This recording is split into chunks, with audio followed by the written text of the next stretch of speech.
Finally decided it might be time to show you guys around this pretty little gold mining historic town. We're gonna go do a few things, check out some sights and show you guys around. Oh wow, this is so cool. I don't think we've ever been inside something this old on this channel before. There were fewer than 50 Chinese women here in New Zealand during the gold rush times. We are going up to that rooftop and we are going to try some gins. Cheers. Cheers to our honeymoon. 55 bucks per person for a 5-course meal. Hello and welcome to our channel. We are Matt and Nat, a couple of newlyweds exploring the South Island of New Zealand for 2 weeks in our 6-berth motorhome camper van. We finally got ourselves a camper van. If this is your first time to our channel, hi and welcome. If you want to see more videos like this, please hit that subscribe button or send us a comment. We'd love to hear from you. In this episode, we explore the prettiest historic gold mining town that New Zealand has to offer. We learn about its Chinese migrant history, we have gin on a rooftop, and we try out a 5-course meal. Stick around, more adventures to follow. See you there. We made it back to our home base of Arrowtown, where we've been staying for the last 2 days, and we finally decided it might be time to show you guys around this pretty little gold mining historic town. We're gonna go do a few things, check out some sights and show you guys around. What's really cool about Arrowtown is nothing's really been changed. Like, it's not one of these novelty gold mining towns. And we just saw one of the buildings back there was first built in 1875, so you can imagine the amount of history that goes along with being in such a gold mining town such as this. This is what we mean about it being a historic town. Say it looked like it hasn't changed since it was first founded. What's the word for it? Quaint, antique. This is one of the original Chinese stone outhouses that they used in the first gold mining settlements here. And up here we're going to have a look at this really cool, what was a store, which was owned by a person called Lum. Heart of the Chinese community, it says. So go have a look.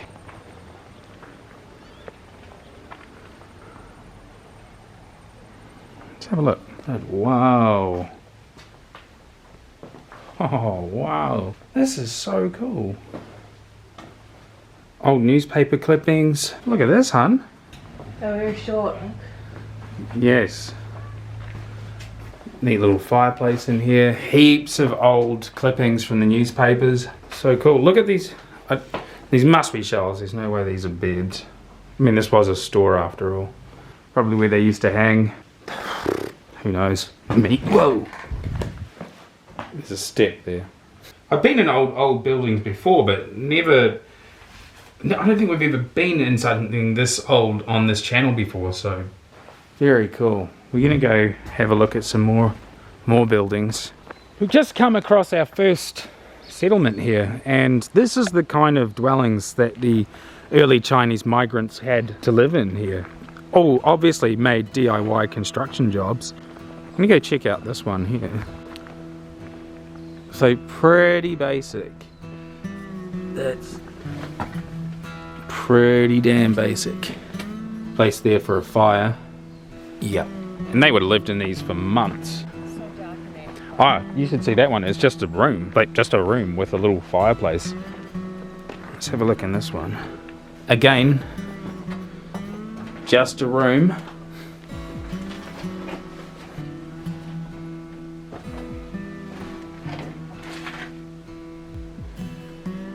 Right.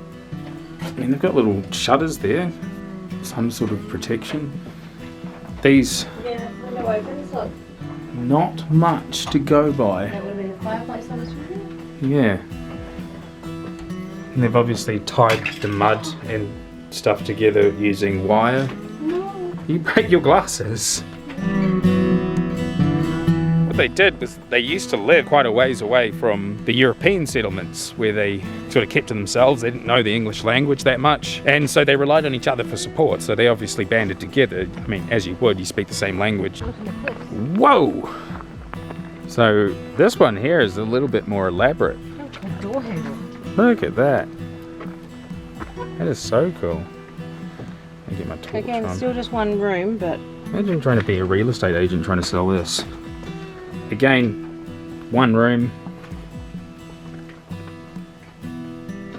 I don't know what that is. A little window for something. Not much to do in here except for make a fire, I guess. cool looking door handle.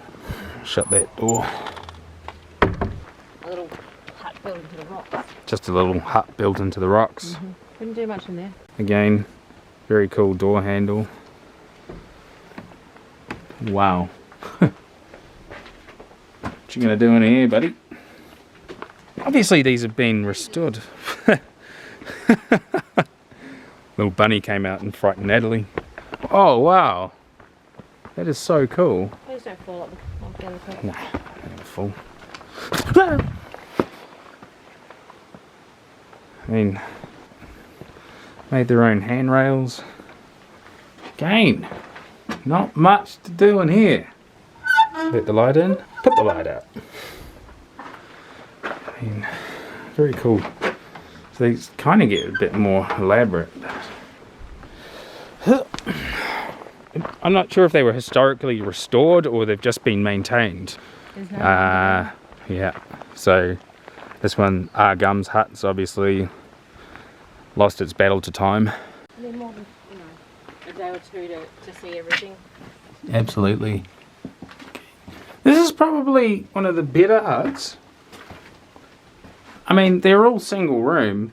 I mean, what else do you need from a hut, really? I mean, you probably can sleep with a few people in there. I mean, it's actually got a lock on it, this one, so that's pretty cool. Another fireplace up there. And even a little, oh, what that is, a curtain to let more light in, I suppose. We're just going past all these facts over here. Natalie's reading one of them right now. It's so interesting, the amount of history that you just didn't realize about the first Chinese migrants that came to this country in order to seek a better life, and just the hardships that they had to endure. Well, I think, also to hear they were invited here, and then to hear that because their numbers swelled, they actually started telling lies in the media about them. Things about saying that they're evil and they've got the yellow plague or yellow death or something. They called it the yellow peril. Oh, sorry. Yeah, yellow peril. So it's quite heartbreaking to read some of these stories. This photo here was taken in 1911 of some of the Chinese women that came across, and it says there were fewer than 50 Chinese women here in New Zealand during the gold rush time. So not a lot of women for men. No. Those poor men. Yeah, no, it said that a small group of original immigrants married European wives and their families integrated successfully into New Zealand society.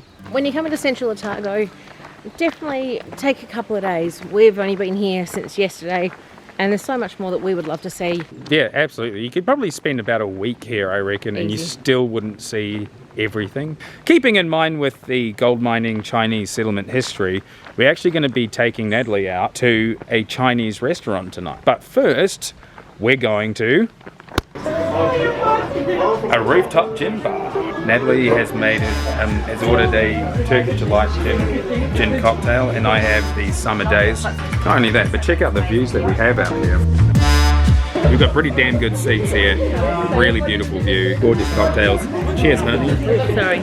Cheers. Cheers to our honeymoon. Cheers to 1 week tomorrow being married. And I'm just going to show you guys what we are currently looking at. This is glorious. Down there is where we will be dining tonight, and I'll show you some more of that later. But again, I just can't get over these views. It's Arrowtown. I'll give you a 10 out of 10. Haven't even experienced the full Arrowtown experience, but yeah, you guys are pretty cool. Just did a tasting at the winery. Just did a tasting at the winery as per Natalie's request. Just trying sake for the first time. We've got one of each.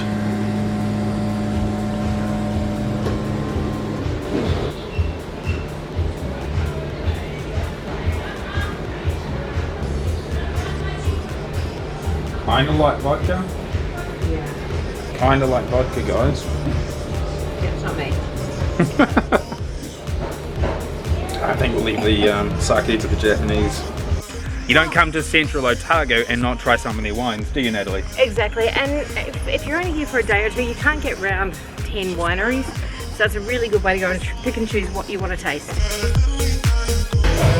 This is the result of our 5-course meal, and I'm telling you what, look at this. Chicken massaman curry over here, wok fried noodles, Turmeric, lemon rice over here, caramelized Brussels sprouts with Lemongrass. Carrot lemongrass. lemongrass and some mesclun or rocket or something. And that's Natalie's suggestion. 55 bucks per person for a 5-course meal. And how's the massaman curry? Haven't tried it yet.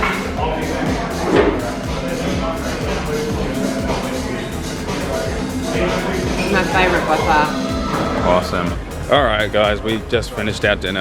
And well, we didn't actually finish it. We were defeated. Our 5-course dinner defeated us. By a lot. By a lot. We actually didn't even end up with our dessert. I don't know if you can see sitting dessert right there with a smiley face. Just mocking us. Yeah, just like, haha, Just mocking us. The service was great. The 5-course meal I would probably suggest for 3 people minimum. But I don't think you can do that, but anyway. But who knows? Because to me that was like a massive. Apparently we weren't the only ones that could be defeated by it before. But anyway, I'm going to end the vlog there and we're going to go home and just chill out for a bit. Yeah. Alright, so if you thought this video was tight, leave us a like. This ain't no bribe. Please subscribe. And hey, what the hell? Ding that bell. And we'll catch you again in the next one. Bye.